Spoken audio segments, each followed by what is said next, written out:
ஆப்த நமஸ்காரம். ஞானிகள் வம்சவழியில் இறைசக்தி மையம். இன்று பிரதோஷம்.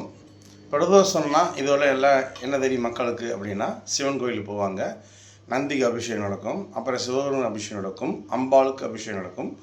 பார்த்துட்டு வெளியே வருவாங்க, பால் கொடுப்பாங்க. சாமி அலங்காரம் பண்ணி அந்த நந்தி தேவரில் உட்கார வச்சு உச்சவசலைவெல்லாம் சுற்றி வைப்பாங்க. அப்போ பிரசாதம் கொடுப்பாங்க, சாப்பிடுவாங்க, வந்துடுவாங்க. நீ 14 பிரதோஷம் போகணும், சனி பிரதோஷம் ரொம்ப முக்கியம்னு சொல்லுவாங்க. இதெல்லாம் புறம். பிரதோஷம் என்றால் நாம் இந்த பூமியில் மனிதனாக பிறந்த நாள் ஏற்பட்ட தோஷங்கள் தான் பிரதோஷம். கடத்தர தோஷம், மாங்கல்ய தோஷம், பூர்வ தோஷம், பித்திரு தோஷம், சத்துரு தோஷம், பூர்வபணி தோஷம் அப்படின்னு சொல்லி தோஷங்கள் நிறையா இருக்குது. அந்த தோஷங்கள் ரத்தத்தில் தான் கலந்துள்ளது. ரத்தத்தில் கலந்துள்ள தோஷங்களை அழிக்கும் காலங்கள் மாதத்துக்கு 2 முறை பிரதோஷம், 4-6.